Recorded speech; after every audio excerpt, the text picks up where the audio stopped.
أما بعد فقد قال النبي صلى الله عليه وسلم إن الله يرضى لكم ثلاثا أن تعبدوا الله ولا تشركوا به شيئا وأن تعتصموا بحبل الله جميعا ولا تفرقوا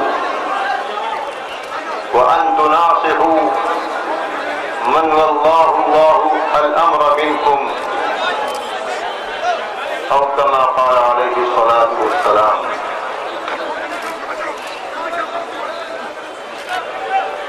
صدر محترم، ہماری ریاست آندھرا پردیش کے وزیر اعلیٰ اور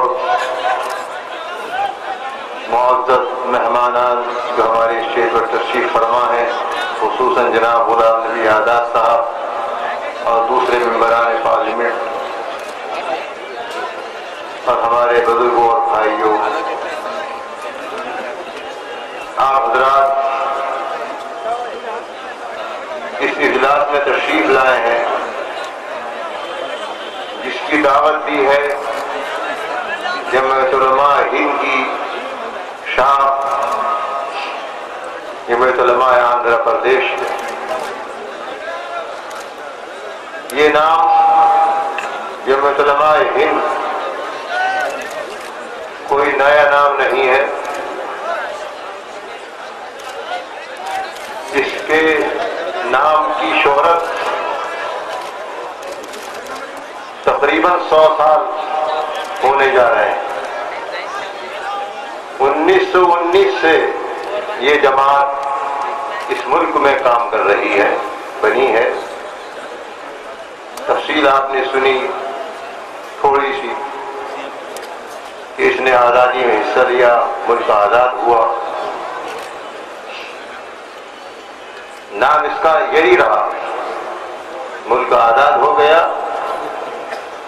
اور پھر اس نے الیکشنی سیاست سے اپنے کو الگ کر لیا. اس سے پہلے یہ جمعیت علماء ہند الیکشنی سیاست میں حصہ لے لی، لیکن آزادی کے بعد الیکشنی سیاست سے یہ الگ ہوئی. لیکن اسی نام کے ساتھ جمعیت علماء ہند نام تو اس کا یہ ہے، ہندوستان کے علماء کی جماعت. لیکن اس کا مطلب یہ نہیں ہے کہ صرف علماء ہی اس کے ممبر ہیں. اس کے ممبر علماء کے علاوہ کوئی بھی فرد مسلمان، بلکہ چاہے مرد ہو چاہے عورت، وہ اس کا ممبر ہوتا ہے. اور اس کا ایک دستور ہے، ہر 2 سال پر ممبر سازی ہوتی ہے تمام صوبوں میں جہاں اس کا نظام قائم ہے، اور پھر نچلی سطح سے اس کی یونٹی بنتی ہے، مقامی، ضلعی، ریاستی، پھر مرکزی. مکمل یہ عمل ہوتا ہے جمہوری، جو اسی وقت سے 90 سال سے زیادہ ہو گئے اس دستور کے مطابق عمل کرتی چلی آ رہی ہے اور اپنی سنہری تاریخ رکھتی ہے.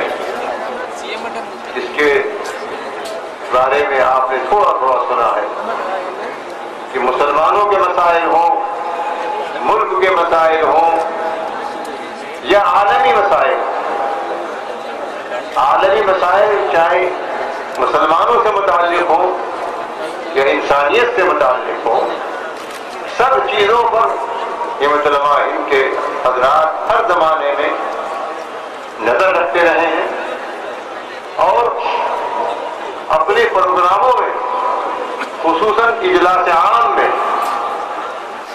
جس طرح ملک کی نمایاں مسلم شخصیات، ذمہ دار حضرات تشریف لاتے ہیں، ان کو دعوت دی جاتی ہے، اسی طریقے پر جو ہمارے ملک کے حکمراں ہیں، ریاستی یا مرکزی، جن کی ذمہ داریاں ہیں، ان کو بھی ہم بلاتے ہیں ان سے چاہے ہمارا اختلاف بھی ہوتا ہے، ہماری تجویزیں بعض ایسی آتی ہیں کہ ان کی رائے سے اختلاف رکھتی ہیں، لیکن ہم ان کو سناتے ہیں، اپنی بات ان کو سنانی ہے، اس پر وہ غور کریں اور ہماری ان گزارشات کو سنجیدگی سے لیں۔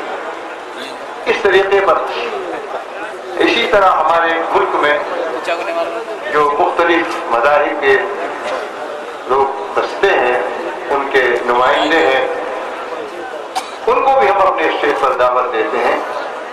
آپ نے دیکھا دہشت گردی کے موقع پر دہشت گردی کا الزام لگ رہا تھا، تو وہ طبقہ جو ہمارے ان برادران وطن پر اثر انداز ہو سکتا ہے، ان کے نمائندے ہمارے سوامی نجیش صاحب، شری شری روی شنکر صاحب اور دوسرے حضرات تشریف لائے یہاں بھی اور دہلی کے اجلاس میں۔ مقصد اس کا یہی ہے کہ جمعیت علماء ہند نے جس طریقے پر ملک کو آزاد کرانے میں سب کو ساتھ لے کر جدوجہد کی، اس کے نتیجے میں ملک آزاد ہوا، تو اس آزادی کو باقی رکھنے کے لیے اور اس آزادی کا جو مطلب ہے کہ ہر شخص اپنی جگہ پر آزادی محسوس کرے، کوئی اپنے کو اونچا نیچا محسوس نہ کرے، ہر شخص یہ سمجھے کہ میرا حق بالکل وہی جو دوسرے کا ہے بلا کسی امتیاز کے، یہ جدوجہد اور کوشش کرتی رہتی ہے۔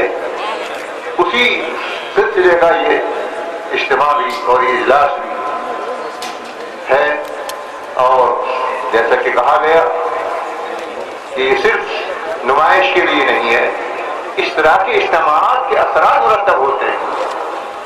آج کل میڈیا ہے، پرنٹ میڈیا ہے، الیکٹرانک میڈیا ہے، سب لوگ پڑھ لیتے ہیں، دیکھ لیتے ہیں، لیکن کسی بات کو مضبوطی کے ساتھ مؤثر انداز میں پیش کرنے کے لیے ذمہ داران کے سامنے اس طرح کے اجتماعات بلائے جاتے ہیں۔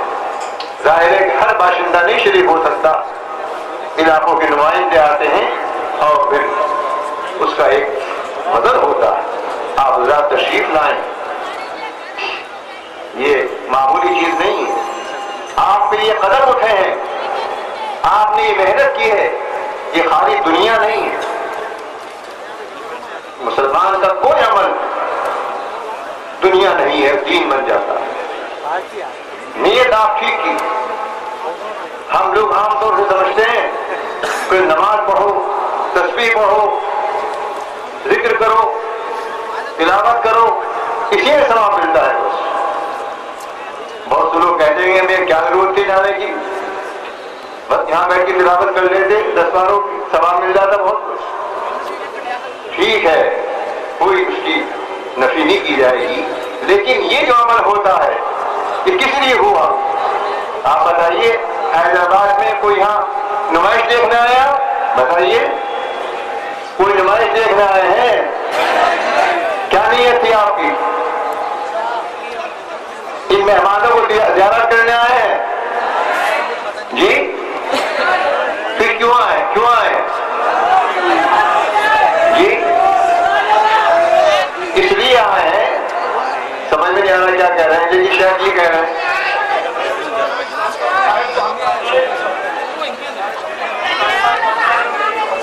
ہاں، ہم اس لیے آئے ہیں، اس لیے آئے ہیں کہ جناب رسول اللہ صلی اللہ علیہ وسلم کے احکام کی تعمیر کرنی ہے۔ اللہ تعالیٰ ایک حکم کی تعمیل کا بھی موقع دے دے، توفیق دے دے، تو اسی میں بیڑا پار ہو جائے گا جی۔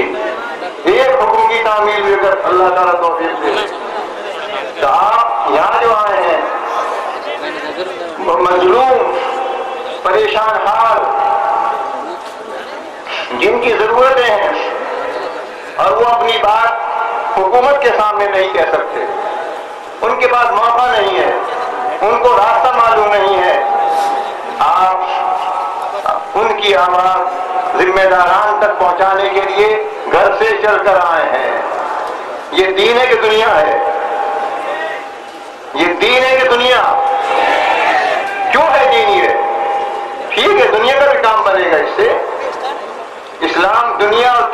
میں کوئی لڑائی نہیں بتاتا. دین کے ساتھ دنیا ہوتی ہے اور دنیا کے ساتھ دین ہوتا ہے. کوئی شخص ایسا نہیں ہے کہ صرف دین پر چلے اور دنیا سے کوئی مطلب نہ ہو اس کو.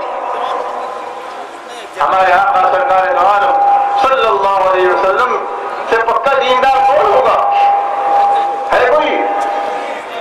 لیکن آپ نے تجارت بھی کی، آپ نے شادی بھی کی، آپ لوگوں کے ہاں ملاقات کے لیے بھی گئے، دکھ درد کو بھی پوچھا. جیسے گھر میں رہتے تھے ہر وقت اللہ اللہ کرتے تھے ہر وقت. سیرت پڑھیے، آپ تو جانتے ہی ہیں. نہ صرف ایک آپ کا عمل، آپ نے ترغیب دی ہے اس طرح کے اعمال پر دنیا میں کوئی فائدہ مرتب ہو نہ ہو، لیکن مسلمان جو عمل کرتا ہے اور حکم نبوی صلی اللہ علیہ وسلم کو سامنے رکھ کر عمل کرتا ہے تو وہ آخرت کو سامنے رکھتا ہے. جناب رسول اللہ صلی اللہ علیہ وسلم نے ایک موقع پر ارشاد فرمایا، من ابلغ ذا سلطان حاجت من لا يستطيع ابلاغه، جس شخص نے کسی ضرورت مند کی ضرورت پہنچا دی ایسے شخص کے پاس جس کے ہاتھ میں طاقت ہے، جس کے ہاتھ میں پاور ہے، بس پہنچا دی اس نے. کام ہوگا نہیں ہوگا الگ. کلیکٹر کے پاس، ڈی ایم کے پاس، سی ایم کے پاس اور کئی پرائم منسٹر کے پاس اگر ایسا کر دیا، اس کا کام تھا، اس کی ضرورت تھی، جیسا آپ نے تجویزیں پاس کی ہیں یہ سب کامینوں ہیں، آپ نے پہنچا دی اور انشاءاللہ باقاعدہ تحریر شکل میں ان کے دفاتر میں بھی جائیں گے تو کیا ہوگا؟ اس کا فائدہ کیا ہوگا اس عمل کا؟ یہ سب تجویزیں سب کی طرف سے ہیں، آپ سب کی طرف سے ہیں. فائدہ بتایا گیا کہ قیامت کے دن اللہ تعالیٰ ایسے لوگوں کے پیروں کو پل صراط پر جمائے گا. ثبت اللہ قدمہ علی الصراط یوم تزل الاقدام. ہمارا عقیدہ ہے کہ دوزخ کی کمر پر، دوزخ کے اوپر ایک پل لگایا جائے گا جس کو پل صراط کہتے ہیں، جسر جہنم کہا جاتا ہے. وَإِن مِّنكُمْ إِلَّا وَارِدُهَا، ہر شخص کو اس پر سے گزرنا ہے. جو بال سے زیادہ باریک اور تلوار کی دھار سے زیادہ تیز، اس پر گزرنا ہے. کوئی ہوا کی رفتار سے گزرے گا، کوئی سائیکل کی رفتار سے گزرے گا، کوئی کار کی رفتار سے گزرے گا، کوئی کیسے گزرے گا اور کوئی نیچے گر جائے گا. تو اس عمل کا یہ فائدہ بتایا گیا ہے کہ پل صراط پر اگر خیریت سے گزرنا ہے، جنت میں پہنچنا ہے تو یہ کام کرو. اس نیت سے آپ آئے ہیں، یہ نیت آپ کے ذہن میں ہونی چاہیے. اگر پہلے نہیں تو ہو جانی چاہیے. یہ تعلیم دی ہے نبی کریم صلی اللہ علیہ وسلم کہ ضرورت مندوں کی ضرورت میں کام آؤ. ارشاد فرمایا خیر الناس من ينفع الناس، لوگوں میں سب سے بڑھیا آدمی وہ ہے کہ جو لوگوں کے نفع کا کام کرے. صرف اللہ اللہ کرتا رہے ٹھیک ہے، بہت اچھی بات ہے، لیکن لوگوں کے نفع کا کام کرو. گاؤں میں جاؤ، یہاں شہروں میں رہو، جہاں جہاں موقع ہو سکتا ہے. کچھ پریشان حالی ہے اس کو دیکھو، لوگوں سب کے ساتھ مل جل کر رہو، ایک دوسرے کے دکھ درد کو سمجھو. ارشاد فرمایا المسلم الذي يخالط الناس ويصبر على اذاهم افضل من المسلم الذي لا يخالط الناس ولا يصبر على اذاهم. جو مسلمان لوگوں کے ساتھ مل جل کر رہتا ہے اور مل جل کر رہنے میں کچھ نہ کچھ اونچ نیچ ہو جاتی ہے، کڑوی کسیری باتیں ہو جاتی ہیں، ان کو برداشت کرتا ہے، ایسا مسلمان بڑھیا مسلمان ہے اس مسلمان کے مقابلے میں جو بس کمرے میں پڑا رہتا ہے، کمرہ مسجد کمرہ مسجد. لا يخالط الناس ولا يصبر على اذاهم، کوئی میل جول نہیں. جب میل جول نہیں ہوگا تو کچھ برداشت کرنے کی ضرورت ہی نہیں پیش آئے گی، کوئی مسئلہ نہیں پیش آئے گا. اس طریقے پر جناب رسول اللہ صلی اللہ علیہ وسلم نے ہدایت اور تعلیم کی ہے. اس لیے ہمارے اکابر رحمہ اللہ تعالیٰ نے جمعیت علماء ہند کی خدمات کو اور جمعیت علماء کے نظام کو ایک دنیاوی نظام نہیں سمجھا ہے صرف، بلکہ اس کو دینی نظام سمجھا ہے۔ اور ہمارے بنا ملت نور اللہ مرقدہ نے تو اپنے زمانے میں جو ان کی جمعیت علماء ہند کی قیادت کا طویل ترین زمانہ ہے 40 سال کے قریب، اس میں خاص طریقے پر اس پر زور دیا ہے کہ کارکنان جمعیت علماء ہند کے جمعیت کے جو کام کریں تو اس کو دین سمجھ کر کریں۔ تعمیری پروگرام کے نام سے حضرت نے کتاب مرتب کرائی ہے، وہ ایسی کتاب ہے کہ ہر کارکن کو، چاہے ضلع کا ہو، چاہے صوبے کا ہو، چاہے مرکز کا ہو، اس کو گہرا مطالعہ کرنا چاہیے، اور اس کی روشنی کے اندر جس میں قرآن کریم، احادیث نبویہ اور بزرگوں کے حالات اور واقعات کی روشنی میں بتایا گیا ہے کہ اجتماعیات کے ساتھ کیسی زندگی گزارے، ہماری اقتصادیات کیسے ہونی چاہیے، ہمیں اپنے برادران وطن، اپنے ملک کے لوگوں کے ساتھ کیسے ہمارا رہن سہن ہونا چاہیے۔ قرآن کریم اور احادیث نبویہ علی صاحب الصلاۃ والسلام کی تعلیمات کی روشنی کے اندر یہ بات سمجھائیں گے۔ اقتصادیات کے مسئلے میں جس کو صرف دنیا داری کہا جاتا ہے، کمانا کھانا لوگ دنیا داری کہتے ہیں، لیکن حدیث پاک یہ بتاتی ہے کہ دنیا داری تو ہے، ٹھیک ہے، لیکن اس دنیا داری کا فائدہ کتنا ہے۔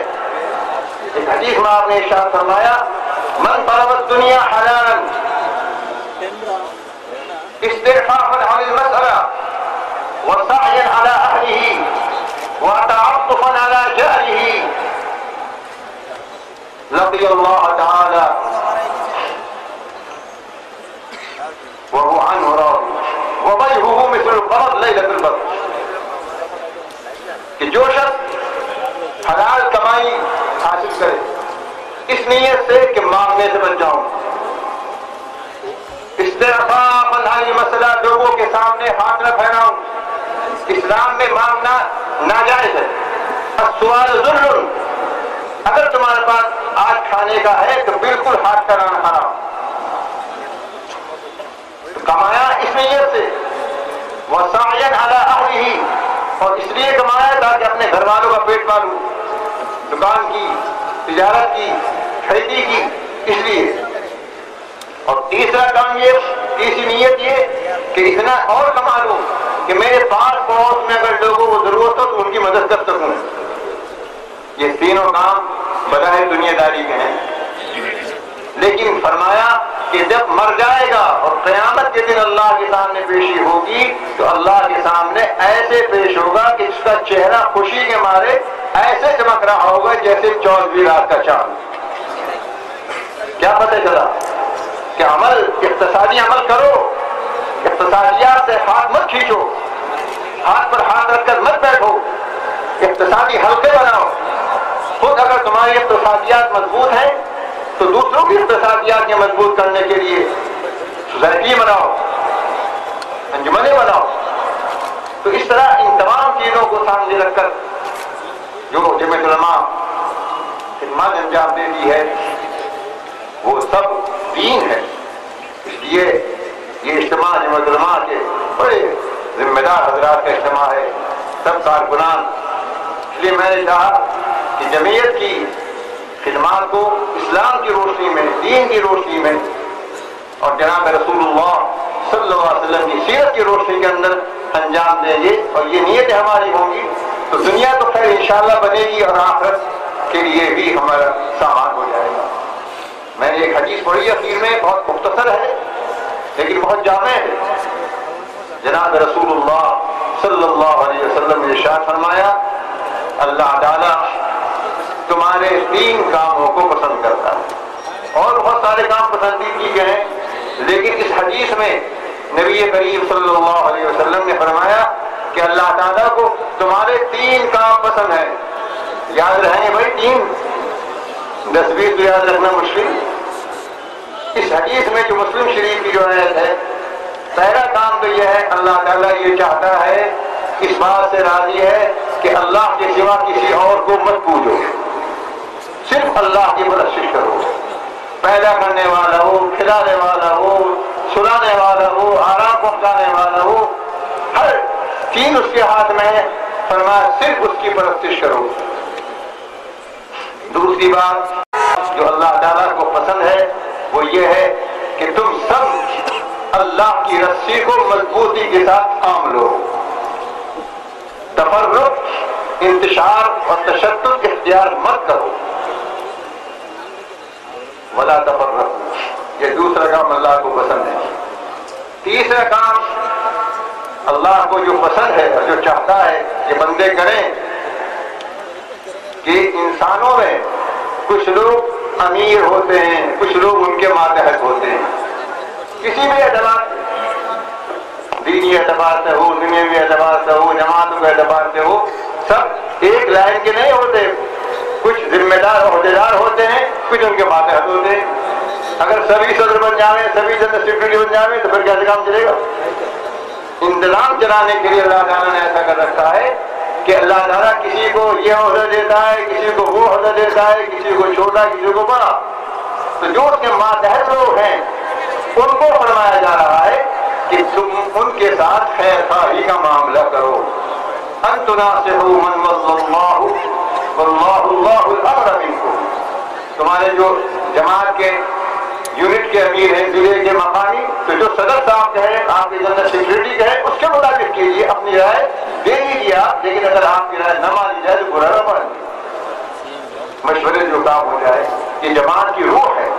اس لیے یہ تین باتیں جو نبی کریم صلی اللہ علیہ وسلم کی ہیں، ہر رکن کو، چاہے وہ ذمہ دار ہو اور چاہے عہدیدار ہو، اور یہ ویسے عام ممبر ہو، سب کو یہ بات یاد رکھنی چاہیے. پہلی بات تو ہمارے اسلام کے لیے شرط ہے، اگر ہم صرف خدا کی پرستش نہیں کریں گے تو ہمارا اسلام متحقق ہی نہیں ہوگا، پایا نہیں جائے گا. اور دوسری بات یہ ہے کہ مسلمان ہیں تو ہم سب مل کر قرآن کریم جو حبل اللہ، قرآن کریم حبل اللہ اللہ کی رسی ہے، اس رسی کو، قرآن کریم کو اپنا لائے عمل بنائے اور سب اجتماعی زندگی گزاریں، اور اجتماعی زندگی میں جو امیر ہوتا ہے اس کی بات مان کر چلیں. اللہ